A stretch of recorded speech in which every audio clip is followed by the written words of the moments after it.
Sooner or later, we all know the sting of failure, the pain of a significant mistake, the times when we notoriously drop the ball. We all know the feeling of failure at one time or another. It may be a failed relationship. It may be a failed professional responsibility. It may be a failed dream or opportunity. It may be a moral or spiritual failure. It may be a failed promise or a failed commitment, but sooner or later, each and every one of us knows what it's like to fail.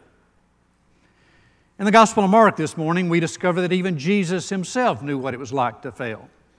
Mark tells us that He's been preaching and teaching and healing throughout Galilee, and He decides to return to His hometown, Nazareth. He comes back to His town and shortly thereafter goes into the synagogue and begins to teach and preach. And while He's teaching and preaching, the people are saying to themselves, "This is amazing. Isn't this Mary's son? Isn't this Joseph's son? Isn't this the carpenter? Isn't this the one who's got brothers and sisters still here in Nazareth? How can he be so wise? It's just amazing." But the more Jesus teaches, and especially as He shares with them that He is the Messiah, their amazement moves to offense. They're offended that He would dare, this one who is simply Jesus of Nazareth, the carpenter's son, Mary's son, whose brothers and sisters still live there in Nazareth, would dare to claim to be the Messiah. Mark concludes this scene in the life of Jesus with these sobering words. He said, Jesus could do no miracle there except lay His hands on a few sick people and heal them.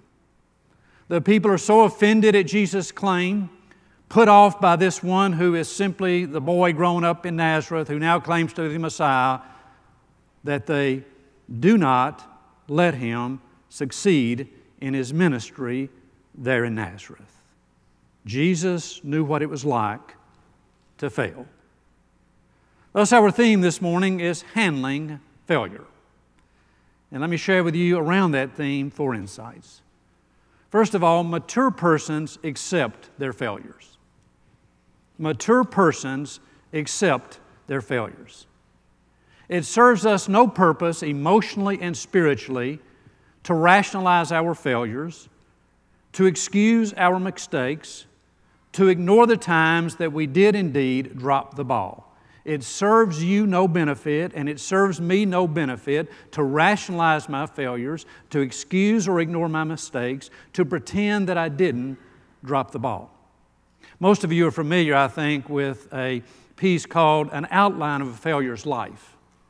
It's a litany of the things that went wrong in the life of a historical person. Listen to this. At age 22, he failed in business. The next year, he was defeated in a race for state legislature. The next year, he went back into business and failed the second time. He was ridiculed as a failure. Finally elected to the legislature at age 29, he battled episodes of deep melancholy, and so everyone wrote him off. 2 years later, he was defeated as Speaker of the House in the legislature. 2 years later, he ran for land officer and was defeated. At age 34, he ran again for land officer and was again defeated. That same year, he ran for Congress and was again defeated. One defeat right after the other in this outline of a failurer's life. That man, as you may well know, was Abraham Lincoln. One of the things historians tell us about Abraham Lincoln was that he could accept the failures that he had made. He could accept the poor decisions that he had made. He could accept the mistakes of his life.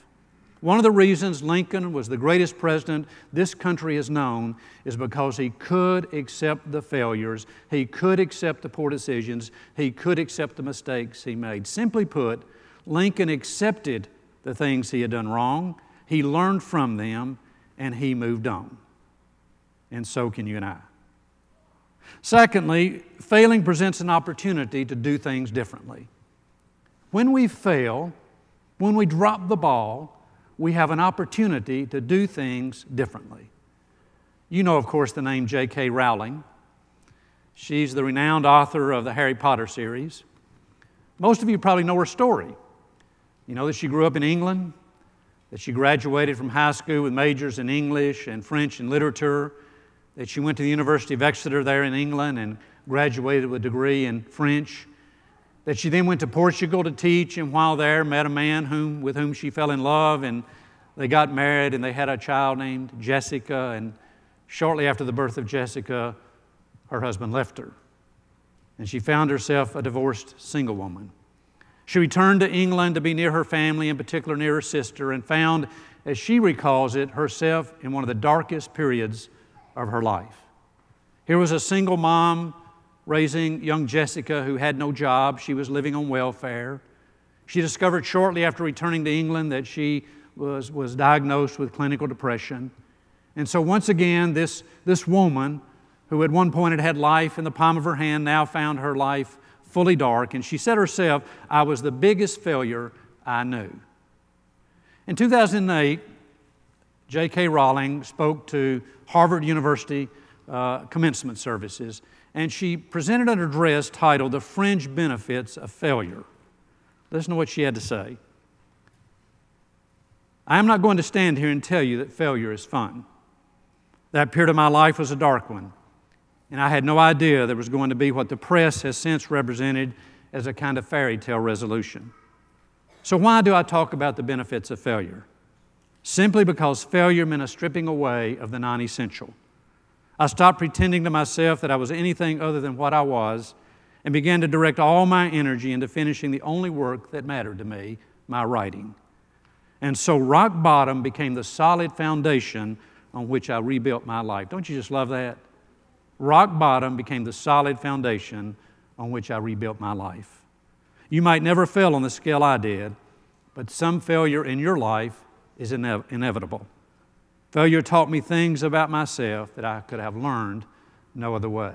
Now, the sentence I love most in that commencement address is this one: "I stopped pretending to myself that I was anything other than what I was, and began to direct my energies into finishing the only work that mattered to me." The reason J.K. Rowling is now who she is, the successful writer that she is, the author of the Harry Potter series, is because in the midst of the dark failure of her life, she decided to redirect her energies in a different way. She decided to do something different in her life. Or take the words of John Wooden. You know the coach John Wooden, probably the most respected and revered college basketball coach who's ever lived. Coached at UCLA, as you know. He wrote a book in 1997 in which he said this: "Failure is not fatal, but failure to change might be." Failure is not fatal, but failure to change might be. Thirdly, let me share with you that God can use our stumblings to help others. God can use the failures, the mistakes, the stumblings in our life to help others. Let me illustrate that. Been through a failed marriage? Someone is going right now through a divorce, and God just might want to use you to be the person to help them through that divorce. Battled alcohol or other substance abuse? Well, who better to help another person on that unhealthy path than one who's been there? Failed in your business or professional life? I guarantee you right now, especially in this economy, there are people who need someone who's walked that painful path. Struggled with some moral failure and yet risen beyond it with God's help? There are many for whom moral failure is a very real issue and who need a listening ear and a guiding hand. Experience the setbacks that come with depression or depressive tendencies? There is someone this very week who will need to know from you that you can make it through those depressive moments. Gone through a time of spiritual dryness? There is some person of faith who needs your guidance that he or she too can get through that spiritually dry time. One of the redemptive things of our suffering, one of the ways God redeems our mistakes, redeems the times we drop the ball, redeems our failures, is to use us to help others. Now, in order for that to happen, two things have to happen in us. First of all, we have to open ourselves to be used by God. We have to acknowledge that we want Him to use our failure, our mistake, to help somebody else. And secondly, we have to pray for discernment to know that person and that moment when they need us. But God can use your failures. And God can use my failures. God can use your mistakes, and God can use my mistakes redemptively. And finally, I would say to you that we can and should, even amidst our failures, feel good about ourselves. One of my favorite anecdotal stories is the story of a mayor of a large city and his wife who attended a civic event and took a cab to this civic event. Once they'd gotten into the cab, the wife began a rather animated conversation with the cab driver. It was as if they'd known each other for years. And so after they got out of the cab, the mayor of this large city said to his wife, he said, "Honey, what was going on there? That was quite an animated conversation you had with that cab driver." And she said, "Well, actually, we know each other. We dated at one time. In fact, we were talking about getting married." And the mayor said, "Well, aren't you glad you didn't marry him, that you married me? Otherwise, you'd be married to a cab driver." And his wife said, "Well, actually, I was thinking that if I'd married that cab driver, he'd be the mayor of this great city." Don't you just love that kind of self-esteem? There's a woman who felt good about herself.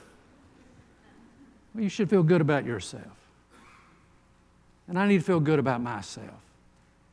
We're going to let God down. We're going to let one another down. We're going to drop the ball. We're going to fail. There are going to be significant mistakes in our life. But we still can and should feel good about ourselves. And let me tell you why. Failure does not mean that you're not a child of God.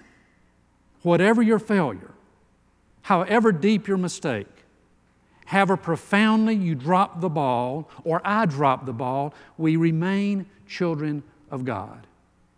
And every single one of us, whatever our mistake in life, our failure, still has some good within us that God wants to use. There is still something good in every single one of us that God can and wants to use. Every one of us fails. Every single person. When we fail, we can remember that mature persons accept their failures. We can remember that failure presents an opportunity to do things differently, to go in a different direction, to make different decisions. We can remember that God can redeem our failures, our stumblings, to help others. We can remember that no matter how deep the failure, we remain children of God, much beloved by God. And let me close with this wonderful piece called "Failure is Never Final." Failure doesn't mean I'm a failure. It just means I haven't succeeded yet. Failure doesn't mean I have accomplished nothing. It just means I've learned something. Failure doesn't mean I've been a fool. It just means I've had enough faith to experiment. Failure doesn't mean I've been disgraced. It just means I've dared to try. Failure doesn't mean I'm inferior. It just means I'm not perfect. Failure doesn't mean I should give up. It just means I should try harder. Failure doesn't mean I'm wrong. It just means I need to find a better way. Failure doesn't mean God has abandoned me. It just means I must more diligently seek His will. Failure is never final. Thanks be to God. Our closing hymn this morning is hymn number 140, "Great is Thy Faithfulness, O God my Father." As we sing this hymn,